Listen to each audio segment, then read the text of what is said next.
Mojo. Got my mojo working.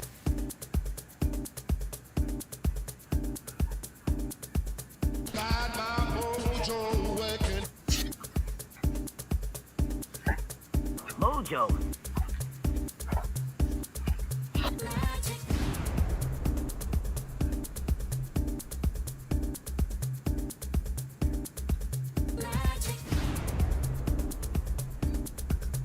Mojo. My mojo, baby, yeah.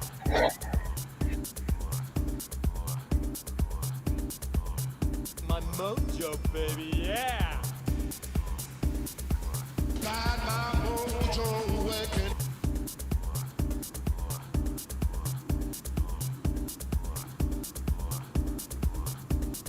Mojo.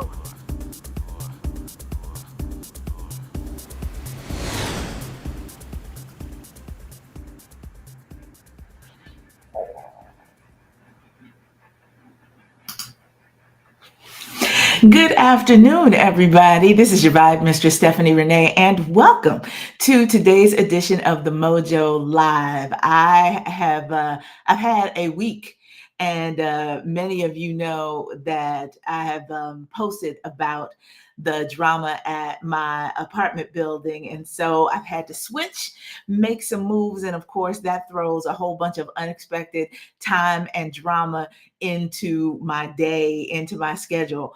But we're here.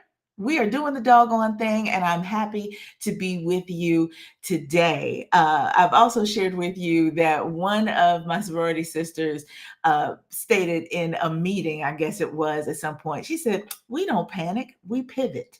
And so I have adopted that as my new motto for weathering the storm with all things that are going on. Particularly, we are also in the midst of a Mercury retrograde period. And I have spoken to you all about this necessity of refocusing energy, reviewing all of the things that are going on around you, particularly when it comes to signing contracts and dealing with communications. So, and that applies to our conversation today in the I guess context of that I didn't want to rush and find a new apartment because who knows what drama might come along with that. So I'm very blessed and grateful that I had a place to transfer to temporarily and gives me time to look for the next best thing and signing contracts under duress. We talked about that a little bit last week in terms of the CBS Sunday Morning story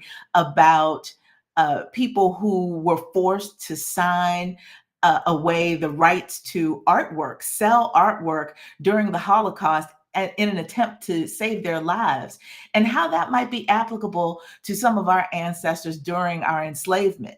How about those people who sold land, ran away from land in an attempt to save themselves from lynching and other harassment by townspeople and what have you?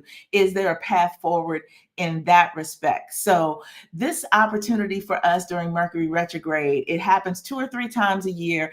It is our opportunity to cast a different kind of lens, a more critical and reviewing lens on the things that are happening in our lives and see where we don't necessarily want to allow old bad energy back into our lives. And we also don't want to do things spur of the moment. We don't want to say things that we might feel in a heat of passion, but might regret later. So it's time for us to just do a little bit of woosah in our lives as we think about the path forward.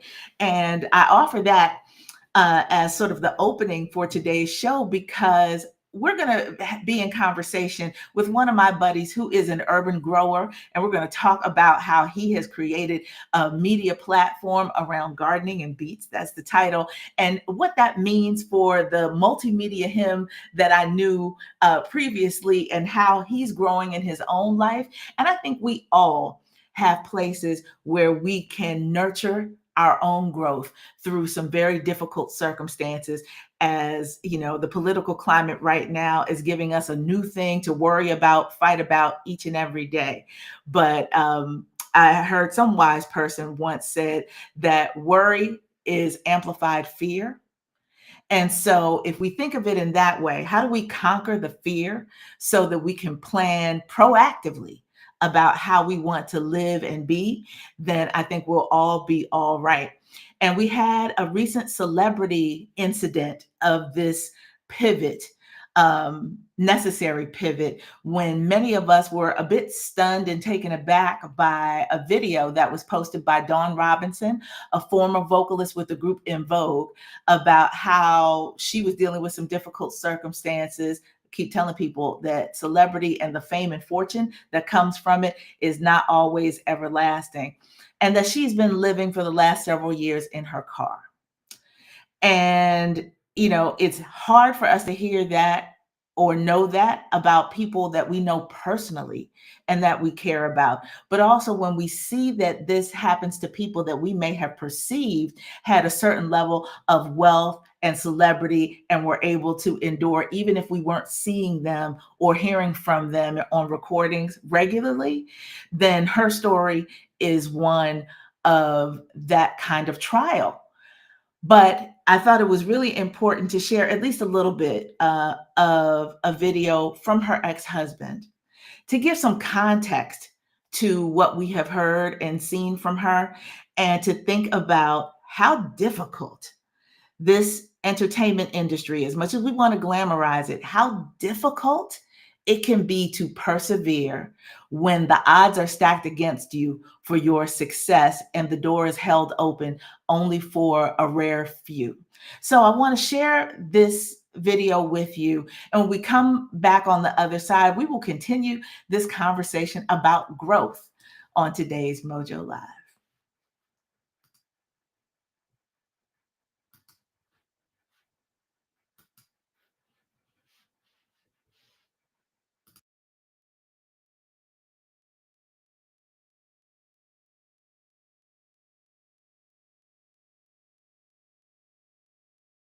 I was married to Dawn for 10 years. A lot of people get it wrong because Hollywood and gossip sites and other bullshit tend to do that. Just like most everybody reporting that I'm a 2-time Grammy winner, I'm not. I only worked on 2 Grammy nominated projects. Nominated. They say I'm 49 years old. I'm not. I'm 52 years old. My group, for example, they had one hit in 1995 called I'd Rather Be Alone. It went gold after the second single and the second video came out. We broke up. And that's when I ended up signing to Babyface and Tracy Edmonds' label. But most of my credit was earned as a songwriter, writing for Jesse Powell and Will Downing and As Yet, Ricky Bell from No Edition, Montel Jordan, Stevie B, the NBA Jam Session, Big Boy from Outkast. Anyway, this isn't about me. This is about me just minding my own damn business the other day and seeing a video come up on my feed, and then a bunch of other people texting me the same video of my ex-wife, the woman that I was in love with for about 10 years of my life, telling the world that she was sleeping in her car and was homeless. That either her mother put her out or her mom was making her life miserable. And immediately I knew all of that shit was not right. I know Barbara Jean Alexander, okay? That woman is an angel. Her mother and I talked, actually, we just talked yesterday. She'd never put her out. She'd never put her daughter in the streets. There's no argument that you could have with Barbara Jean that you could ever view as aggressive or mean-spirited. So I knew something else was going on. I don't know. I scroll through and I see people talking and people ripping her apart and putting their 2 cents in.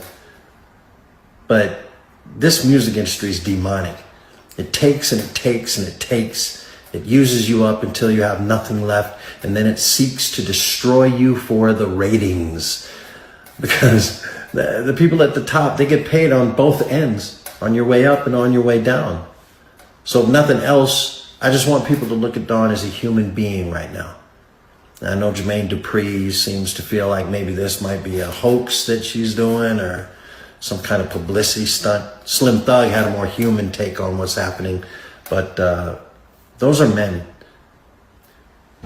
What I want you to understand is that this is a woman, And while we can bounce back and end up in a position like I'm in right now, I'm an executive for Hilton. I make over $500,000 a year.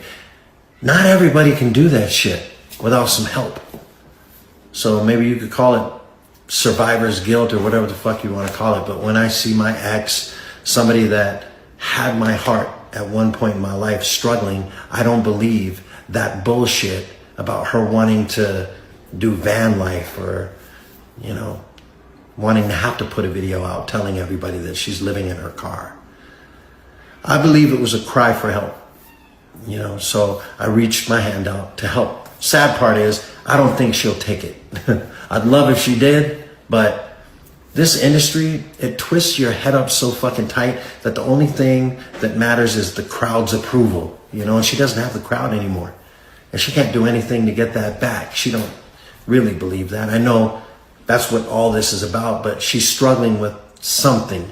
I'm not a doctor, but I'm aware of, you know, mental health issues. I had one at a point in my life decades ago. I had problems with my temper. I had abandonment issues from being abandoned by my mother, abused, raped, incarcerated, molested throughout my childhood, my entire childhood. But I'm a man. I bounced back and worked through my mental health issues. But what about when you're the biggest girl group since the Supremes and you're conditioned by producers, predatory fucking producers who know that they're gonna fuck you for every dime that you earn. But they feed you a bunch of hope and dreams, and you record album after album after album and never, ever, ever fucking get rich. Now you're older and the radio stations, they don't want to really play your new music. They don't want to play your music videos. They don't want nothing to do with you. You didn't get your big shot to put out your solo album, the bills start piling up, the shows start drying up, and you're getting older still.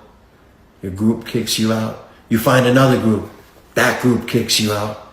You finally meet the man that you want to marry, and you marry him. Then he kicks you out. But you still have dreams. And the people that come, they don't quite know how to get it done for you.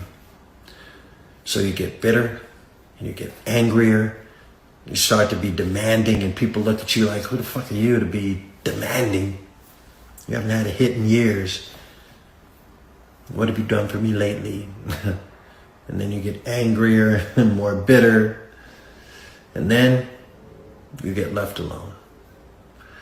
Because you lash out a lot. Because you started out that really sweet girl with all these dreams that were coming true, where you did the work and you did what you were supposed to do, what you were directed to do. And the money came and you didn't get any of it. Now nobody wants to work with you. What the fuck did she do wrong?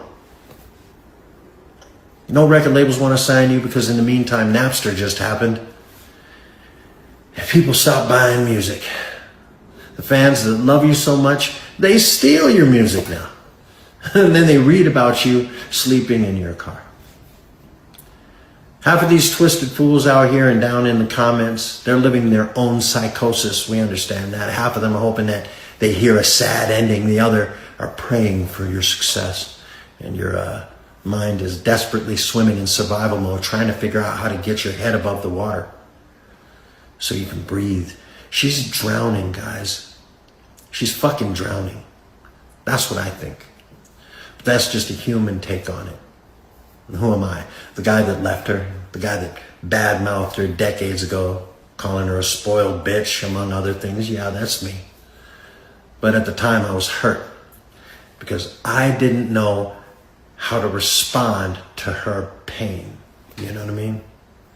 But I've had a long time to think about it, a lot of life to learn how to read, and I don't want people to misread her. So I know she doesn't want help from me or anybody else. I don't blame her. She needs help in ways that most people can't provide. She needs some fucking professional courtesy, some love, some empathy, a time machine. She needs a fucking job. So I hope I was able to shed a little bit of light on the struggle that's happening in this situation. So Dawn, if you're seeing this, you know, And I know you are. I'm really sorry that I was one of the many, many people who disappointed you. But don't let that keep you from digging out of this. I believe in you. I always have. I always will.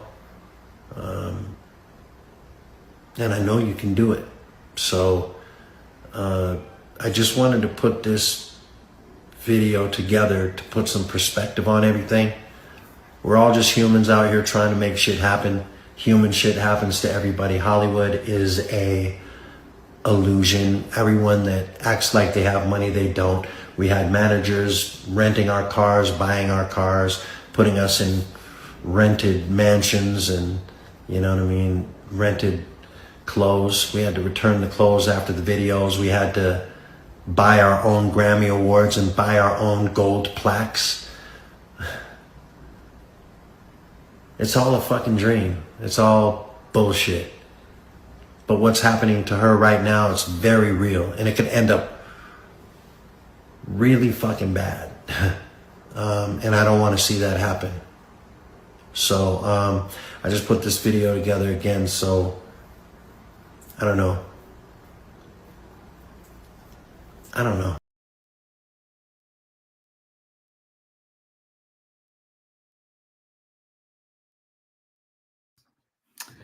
And that, as they say, ladies and gentlemen, is the real thing, real concern. And I don't know what you might be going through. Your situation may not be as public as Dawn Robinson's has been, but we are about the hope and growth business always on this program, and especially today. So we're going to take a moment to sort of mentally cleanse and be inspired. And for that, we are going to the catalog of the lovely Cy Smith. She has a song about this very kind of issue. It's called Sometimes a Rose Grows from Concrete.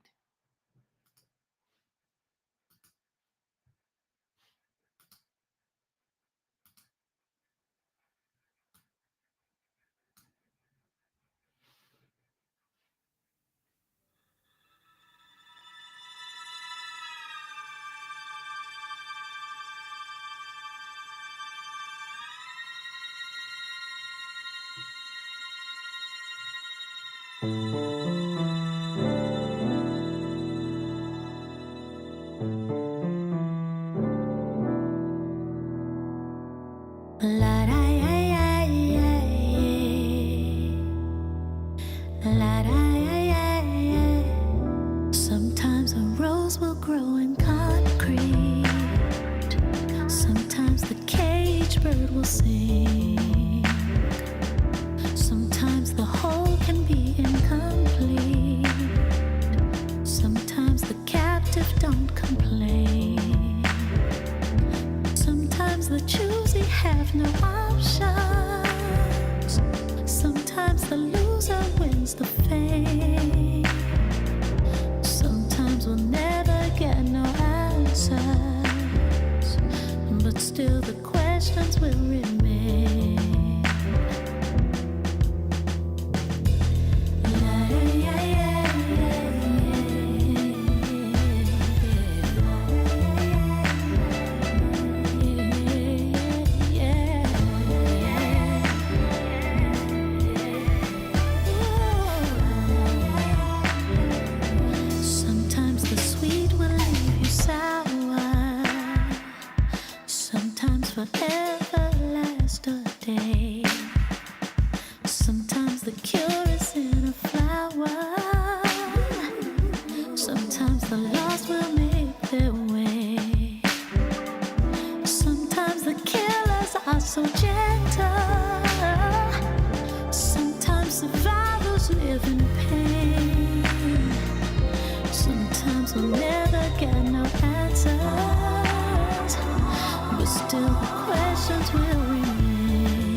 Renee. Got to listen to Sister Stephanie Renee's show. I'm calling and checking in with my girl Stephanie Renee. Stephanie Renee, keep next leveling, keep doing what you do. And this is the Mojo on Soul Sanctuary Radio.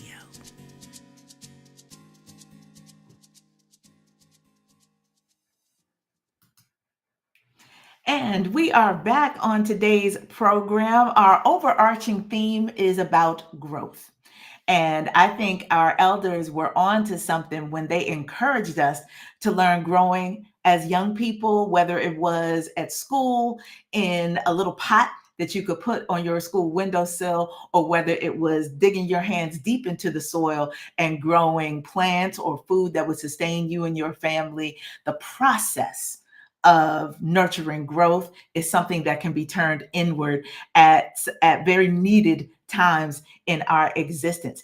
And so our guest on today's program knows a little something about that, both in the growing food for sustenance and helping to sustain a community, and working with our young people to nurture that growth in them as well. So please join me in welcoming my brother KIMANI Anku to the program. Hey KIMANI, how are you? What's going on?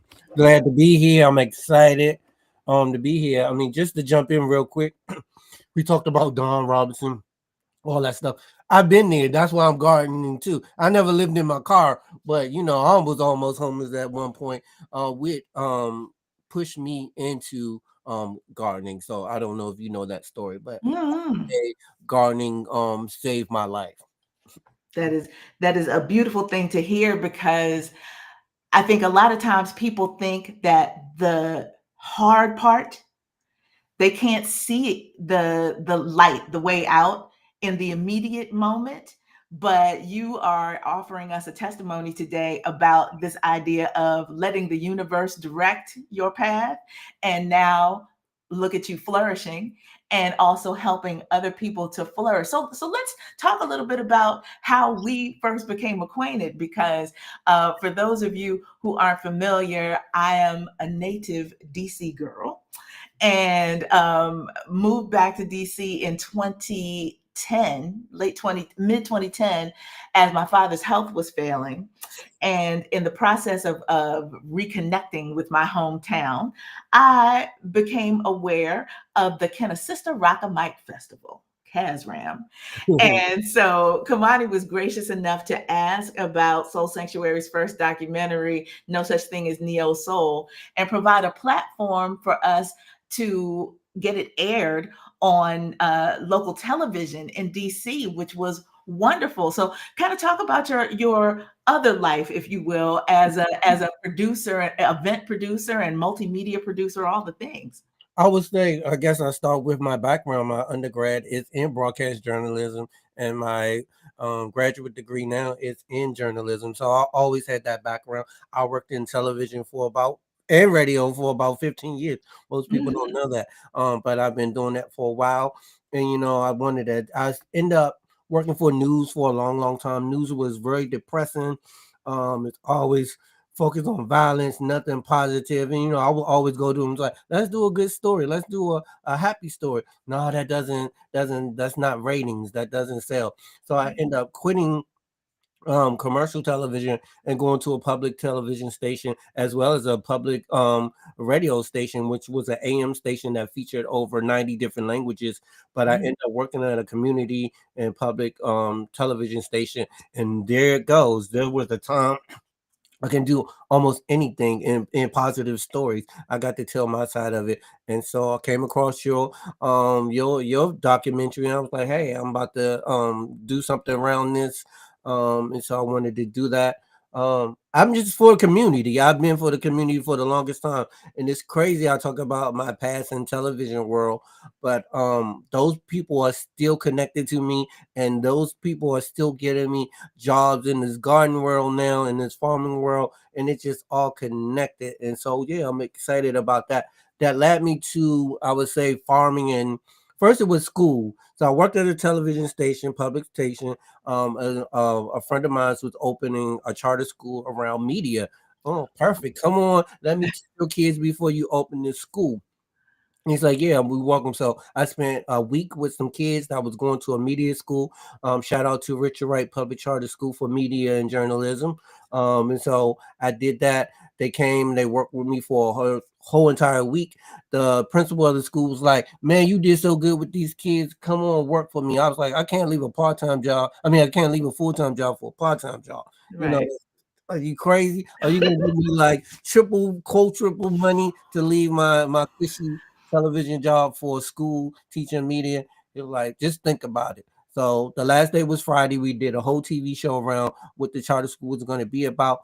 Monday was Labor Day, and I have to tell it like this. That Monday was Labor Day. Tuesday I got fired. Wednesday I was signing the papers with the charter school, and Friday I was teaching 38 kids in a media class that I had no clue of what I was doing in front of high school students. Listen, I need to pause you for a second there because when you hear people tell their stories, it is often surprising how parallel people's lives can be.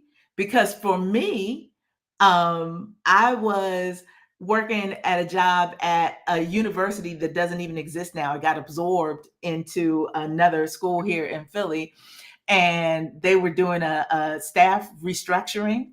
And so I got laid off and went to a poetry reading that night, and was just sharing as I normally did. And this woman who I had seen at the poetry readings over time said to me, she's like, I love your work. What exactly do you do? And I was like, as of 5 p.m. today, nothing.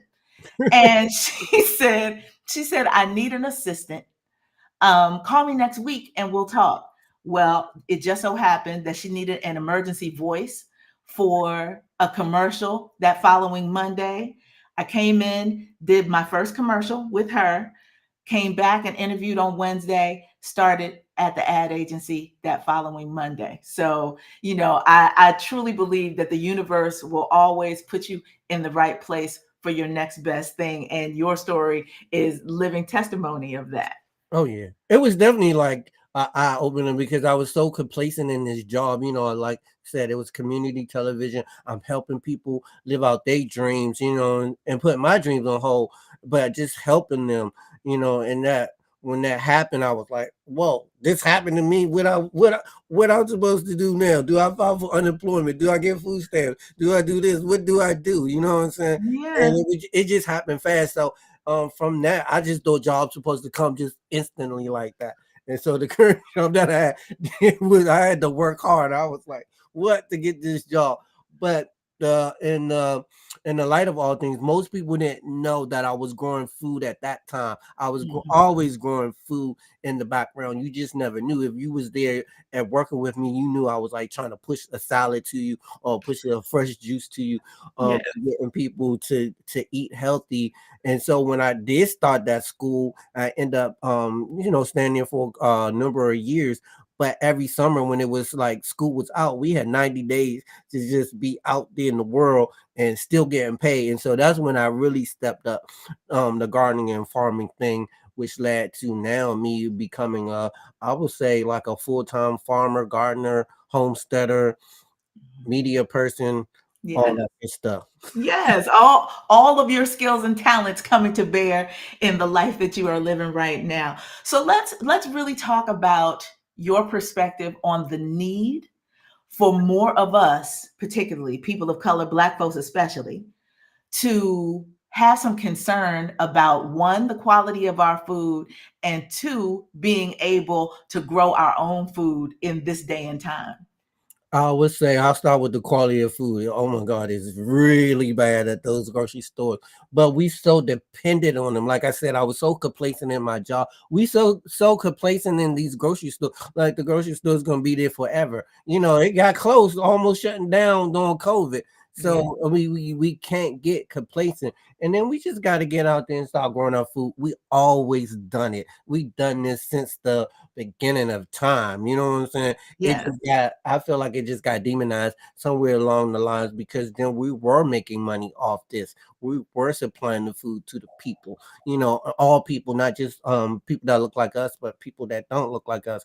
And Right. that was That was what would you say early on? Fear. That was fear from some people that don't look like a. Let's put a dent in this and crash. And then when they demonized it, nobody wants to go out in the field. Nobody wants to go on the farm. Nobody wants to grow food in their backyard because it's like slave mentality. And I think we got to get out of that and wake up from that and start growing. This administration now is trying to take everything away. Food prices are going crazy. Yes. What are we gonna do?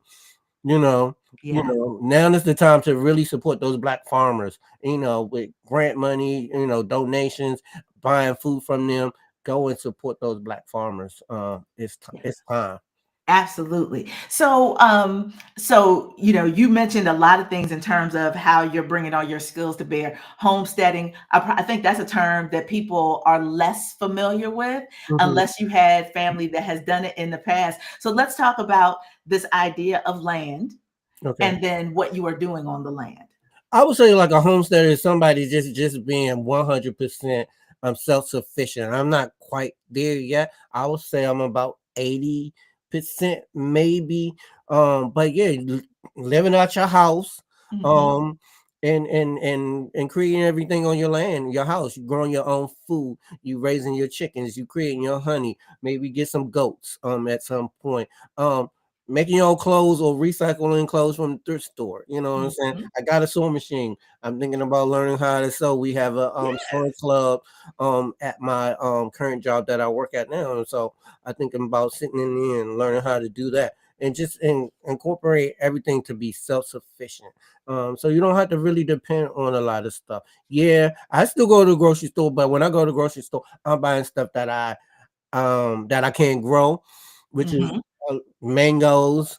For instance, Yes. if I could grow mangoes, I probably would never go to the grocery store unless it was for some chicken and fish, and Mhm. that's about it. But yeah, Yeah. so it's just doing everything. Cooking, I cook all the time. I got some two chickens now. Mhm. Um, got some bees, and yeah, Mhm. just trying to do everything. Yeah, no, that is a wonderful thing. And I hope hearing from people who are doing things as you are will help to get rid of that fear for people who are like, oh, I don't have time or I can't. And then they talk about eggs being $8 a dozen, and they're like, oh, wait, maybe a couple of chickens in my backyard so I can get fresh eggs. Yes, Doesn't yeah. sound like a bad idea. And then I just think it also teaches us patience. Um, I've slowed down a lot. I mean, I'm still busy doing a lot of different things, but it actually made me just slow down. I mean, that rude awakening of losing that job and then have to like instantly just be thrown in the mix, and then it just taught me how to be patient. And I think that's the most positive thing I have gotten out of it, and just helping the community. It's time we come as a community and build. Stop. I'm not in competition with nobody. I don't want to be in competition with anybody. If Right. anything, competition with myself to outdo myself every time I do something. You Say know? that, and that is a real feeling. I can Yeah. attest to that for sure. Mhm. So you announced a few weeks ago about a grant or a fellowship that you got to continue spreading this love of growing with more young people. Oh Talk yeah. Well, talk well, about that. Yes. um, I have a house in Hyattsville, Maryland. Um, the hood, if you want to say. But they had this Thrive grant, Thrive in Hyattsville, and Mhm. I got it at the last minute, maybe 8 hours before it was due, and I wrote it up, and I got the grant. The check just came in the mail yesterday. The official Yes. check. I was like, they've been told me about a month ago, but that check actually came in the mail on Monday. So I'm super excited about that. But that's to go and do something called organic canvas, which is a paint and sip for kids. And that's what I Yes. wrote the grant about. I've been doing that now for about 6 months at a local art gallery, but it's basically using fruits and vegetables, still tying into gardening and farming, using fruits and vegetables as the paintbrushes to create works of art on canvases. And so I got Love a it. good amount of money now to continue to do that at some point. I want to buy some smocks for the kids. So I had a good friend of mine I've been riling her up to come, bring her daughter. I was like, come, when you gonna come? When you gonna come? So she finally came. She came decked out with her nice little, I guess, beige outfit. Oh no, with paint? And her daughter, I believe her daughter is 4 now. That's between Mhm. 3 and 4. And the first thing her daughter did was put paint all over her brown beige nice outfit. And I was Oh, like, and she's like, "Do you got any smocks or anything?" After the fact, then I was like, no. So the grant will probably some of that money will go to buying maybe about 25 smocks, nice. organic canvas on there, farm to frame. That's what it's called, organic canvas, farm to frame. Yes. Um, so it'll be so I won't have that problem again. Have some type Mhm. of smocks in it, and then it's just to keep it going. I've been busy doing some other things, so I have not been able to do that. But now that the money is here, okay, let me get this going because it'll be 1 year Mhm. when I come back. And I wanted to take a break too. It was getting the same thing, even though the kids love it, the parents love it. It was a chance for families to build together. I've met Yes. a nice close knit of friends and people, community people, Congress people came out and support. But I was like, I need something to make it pop off when I come back. So I'm planning something around go-go music and mumbo sauce. Yes. I'm not a big momo sauce person, but I am gonna be trying to do a go-go theme version of it where the Yeah. kids are creating their own mumbo sauce and of course putting it on chicken wings and fries. And so Yes. I'm I love it. And it's in the works. I just haven't committed all the way to it, but that's what the thing will be. Of course, we'll still be using fruits and vegetables to create that artwork on that canvas, whether it's kunga drums or go-go bands or whatever we might be doing on that canvas.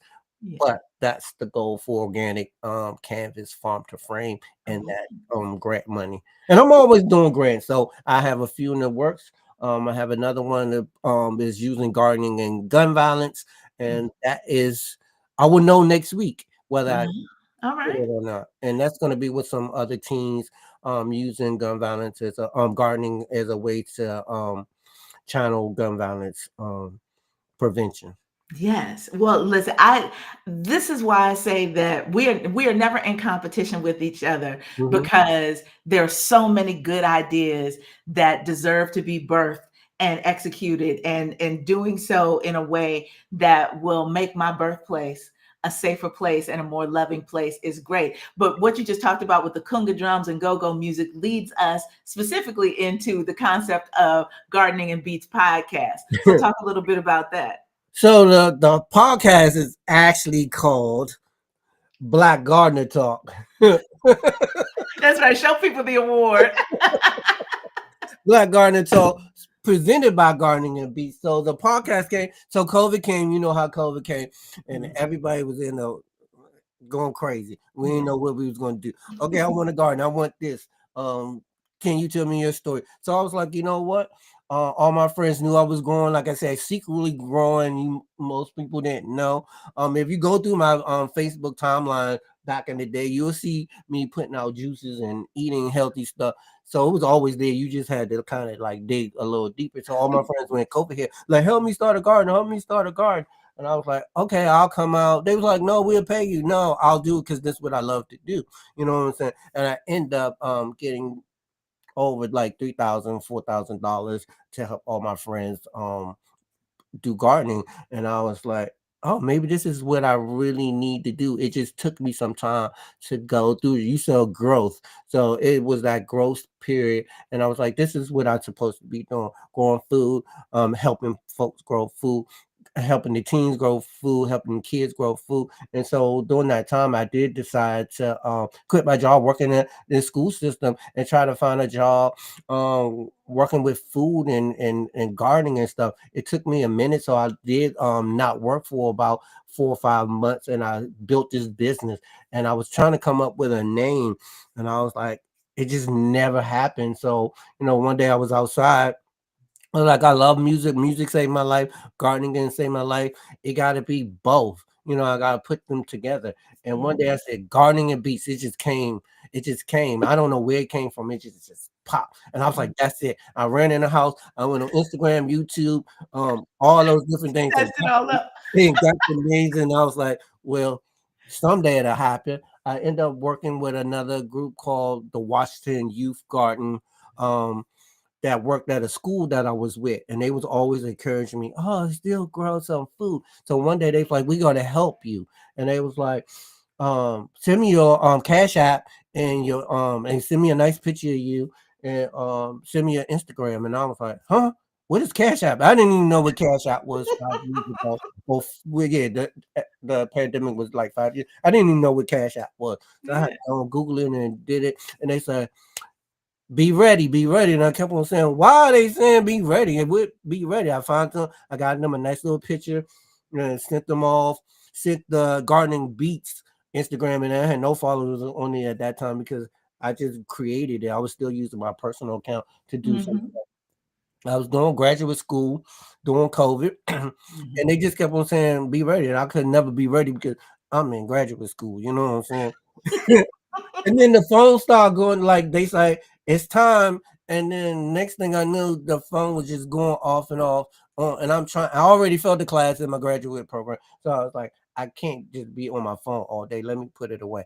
Finally, I took the time to look, and the Washington Youth Garden program sent a nice little. They made a nice little graphics. They had the Cash App. They had my name. They had everything I was doing.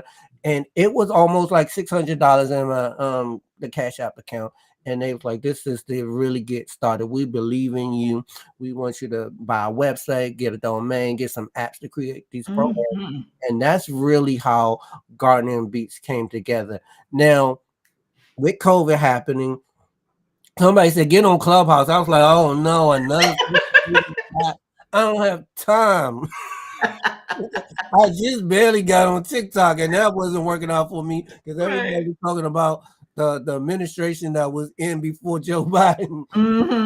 And I was trying to post garden stuff, and nobody was looking. But if I mentioned Donald Trump or something on it, and then it skyrocket, I was like, I'm not gonna waste my time chasing that, Right. So I was like, okay, I'll get on Clubhouse. Got on Clubhouse, couldn't find any garden people. And then one day I got a inbox in, we want you to come on. We saw your Instagram. We want you to come on. We want you to talk. So I got on there and had a discussion about what happens when the next pandemic happens. Right. How you gonna grow food? How you gonna sustain yourself? And that led to me, some other people being in that room, asking me to come on their YouTube, come on their Facebook page. So I started this tour. And so I was like, I got to give it a name because I'm a marketing person as well and TV person and reading media press releases. So I was like, I got to work this for me. So I said, okay, it's going to be Black Gardener Talk with KIMANI ANKU. And it's going to be me telling my story. After about 10 times, I was like, I don't think nobody want to hear my story no more. And I was like, if I'm telling this story and people are listening, it must be some other people out there that's been through the same struggles or going through some struggles, and now they're a gardener, they're a farmer. So I was like, it's gonna be Black Gardener Talk. Well, it's gonna be called what is it? I forgot what it's called originally. Oh, grow by any means necessary. Because I thought I don't want to offend anybody. Grow my means by necessary. It's kind of like Black from Malcolm X, but I thought maybe some folks that don't look like us could be on it. Grow by any means necessary. And then one day I was like, you know what? Grow by any means necessary is just Black. So it's gonna be Black Gardener Talk. And then I reached out some people, and it was very strategic when I started it. I wanted a Latino person or a Spanish heritage person, somebody from DC. I needed to be on it, and then somebody far away from DC so it can feel like it was worldwide, it was global, and that's when it happened. And I honestly say I felt like I was awful in the beginning because even though I studied television, I was in front of the camera a lot, but I wasn't used to that. And my best friend, one of my good friends, would say, to sell yourself, you gotta be in front of the camera. You can't just hide behind the camera all the time, making these amazing videos, but nobody sees you, nobody hears you. So I was like, okay, this is a chance for me to to really be out there and be front and center and show my face and everything. So I would get on there and I would be like, how did you start your garden? Everybody's got to start somewhere, Yeah. though. And so that happened, and eventually by the time I said I'm gonna make a commitment for like 20 some episodes. And I think by the time I got to like the 10th or 11th, I was like, I could do this with my eyes closed. And then I took some acting classes, and now I feel like I got my personality, how I want to be presented on film. And then I said, that lad, oh, can I be on? So I was like, I don't know if I want to continue to do this. Then I was like, okay, I'm gonna do a second year, and then I started calling it seasons because I work in television. I'm using it as a television show. But in the meantime, somebody said you should submit it to the Webbies, and I was like, not that god awful. Not those first episodes. Like, and they was like, come on, you could do it, you could do it, you could do it. And so I end up being in the second season of it, and I had this young lady on who really made me cry, and she was crying, and it was like, oh my god, this might be it. So at the last minute, on the last day, my friends, they said, did you submit? And they know me because I'm Aries, they are Aries, and they know how we could be sometimes. And I was like, oh yeah, I submitted it, and I wasn't going to submit it at first. Then I said, I told them. So I got it submitted. Now I got it submitted. So I used that version of the lady crying and had me crying. We was both crying, and I submitted it. And then I won. And you won.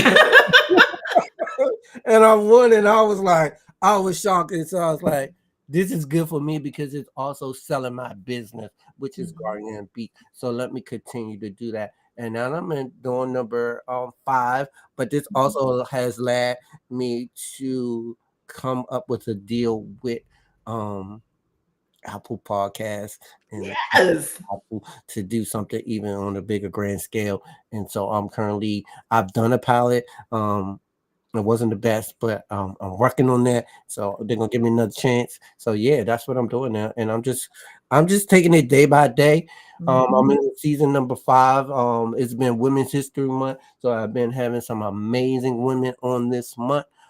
They just all happen to be in DC this particular time. Well, one lady last week was in Atlanta, but most of the women has been from DC, which I haven't really had a lot of DC people. I try to do some global stuff, and then all of this, like talking about growth and building.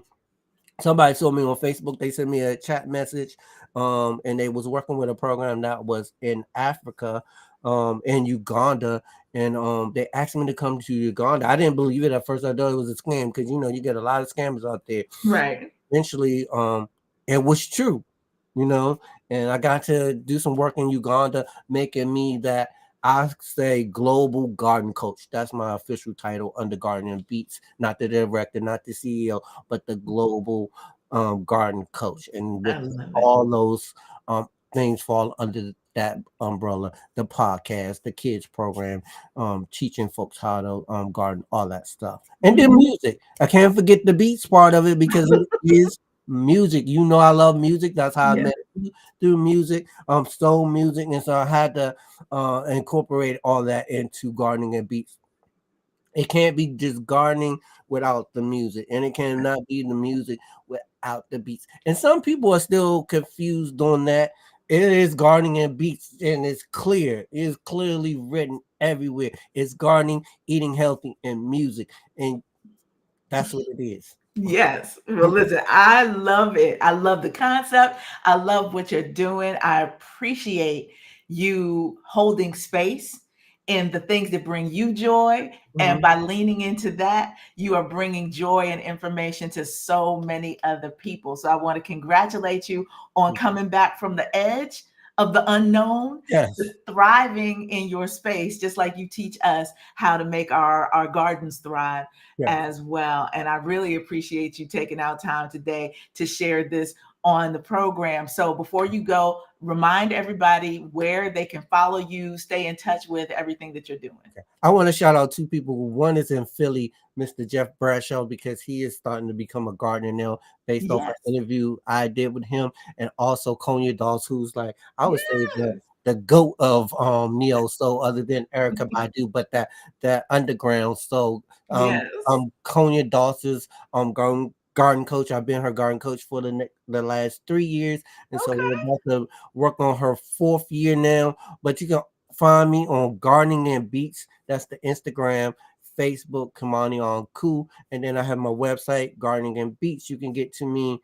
I'm not on TikTok no more. Once TikTok shut down, I deleted. I was like, I'm not gonna get on there. It's just time waste. I just don't have a lot of time to just be on all social media. I Right. did take a social media class. They say you can't be great on all platforms because it's just you. If you was a celebrity and you had a team of people, then you could be on there. So Right. pick your choice. Instagram was somebody that I signed up on the first day I saw Instagram. So that's where I kind of like live and like, and then it just allow me to express myself more, do my journalist writing and my video broadcast production skills, and I'm just home to that. And then now I'm making money on the Meta platform. So it's like I gotta stay there, and that's applying money to do all these different things. But you can find me on Gardening and Beats Instagram, and then the website got www gardeningandbeats.com. Excellent. Excellent. Well, I really appreciate you taking out time today to share this information with people. And I hope that you start to see more followers coming to you through this platform so that you can continue to elevate and spread the love throughout the community. And I'll say grow something, folks. Go out there and start growing something today, whether it's onions, do something simple like some chives. And that's what I started with. If you go back and listen to some of my earlier stories, you'll hear me talk about chives and strawberries. Start with those and then continue to grow until you get to that percentage of food that you want to grow. I'm 85% food in my backyard now. And so yeah, let's go. Yes, absolutely. And I love that idea also. I've thought about that, the idea of grow the things that you love to eat so that's immediately where you're going to drive your passion to making sure that it does well so that you can reap the benefits of having it right there at hand. Yeah. So yeah. So I'm gonna start being a frequent listener. I'm gonna go back to the old episodes as well and get this up because I want to think about the new space that I'll be living in as I find a new place with these kinds of things in mind. Oh yeah, definitely do that because it's not about me at this point now on Black Garden Talk. It's hearing other people, and these people are dropping gems. I had a chemist on last week who's a math and science chemist, and she took her role as a chemist working at a hospital now to owning her own farm and creating products using that math and science technology. And I was blown away. And then you had some people who started a dream having a farm, then they have a farm, now they're gonna open a grocery store, and in the middle of it they was making me cry in tears, and I'm supposed to be the moderator, the host, and you got me in tears. You know what I'm saying? And I had another person talking about their dad passed away, and all he wanted was a little small garden, and that's why she's a farmer. So this is a really good stories. I would say go check out Black Garden Talk. It's 67 episodes now on Apple Podcast. Take your notepad and start writing down and listening to the folks out there. Start taking some notes. And bear with me when I'm reading like I'm reading a book as a child. But you can also you titled this program Growth. There was a growth because I didn't know where to start, and then I started, and now I feel like I could do it with my eyes closed, and I feel like I have a great personality. I connect well. I know how to control the conversation. When I do cry, I know how to jump back in and make it upbeat and lighting and having fun. You know what I'm saying? Yes. Yeah. You just keep Like it authentic. I'm you now. Well, listen, I appreciate you. We will definitely stay in touch. And I told you, we're going to make some connections to some of the growers here in Philly so you can have more of that exchange with other people who are working in the same lane as you are. Yes, Kimani Anku, it's been a pleasure. It's been a pleasure. Thank you for having me. I mean, yeah. I gotta go get a haircut now. Handle your business, brother. Thank you. All right, thank you. And again, ladies and gentlemen, KIMANI ANKU holding things down in the DC area, as we like to say, but really going global with this idea of gardening and beets and teaching us how to grow the food that will sustain us. I think that's a perfect segue to the next, and this is a shorter video clip that I'm going to share with you because if you have not had the pleasure, as I have had, of traveling to Brazil, then the art form known as capoeira may not be as familiar to you, but there's a brother who does these short videos talking about the connection between dance and culture. And I want to share this one with you where he talks about the power of capoeira and what it should be teaching us about how to move in the world. So hang tight.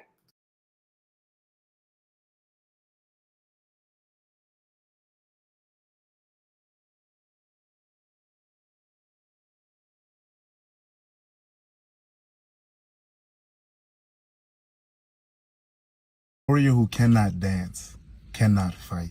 Enslaved Africans that were taken to Brazil made this real. They invented capoeira, which is dance fighting. And they invented it because they wanted to train their bodies in broad daylight.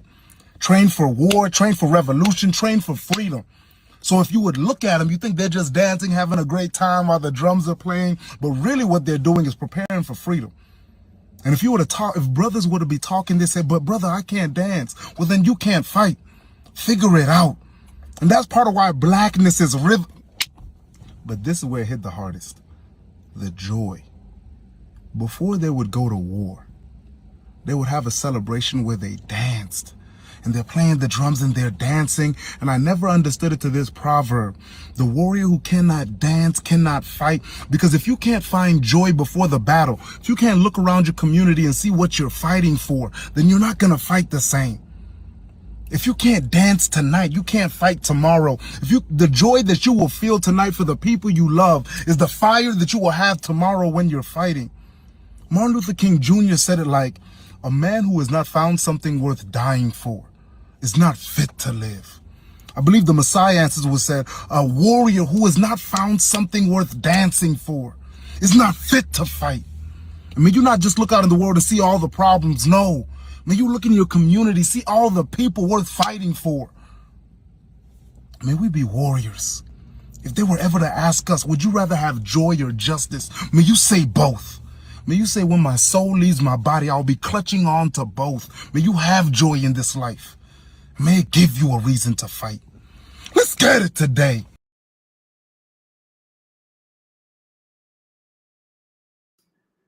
I hope that put a smile on your face and in your heart as it does me. Let's get it today. May you, if it's a choice between joy and justice, may you say both. Both, y'all. You deserve it. We'll fight for it, and we will get there together. My power-up song for the week that I will leave you with today follows along in this theme that we have been sharing today about this idea of growth, whether it is seeds from soil, how you internalize that and how you turn that back out in the world to do something positive and wonderful. So this comes to us from Leanne La Havas. This is titled Simply Grow. May it elevate you. And Lord willing, we'll be back here at noon Wednesday next week with more of this good news, embracing and exploring your Black magic. Peace.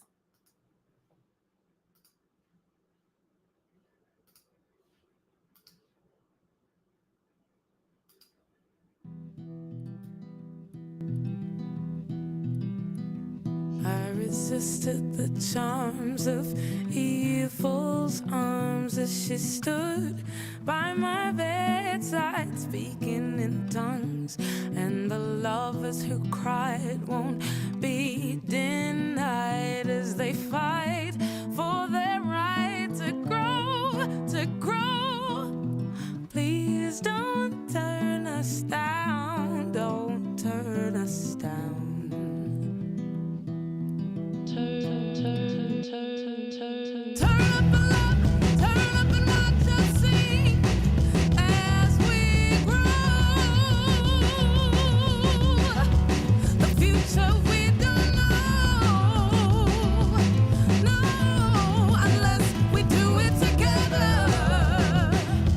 Together.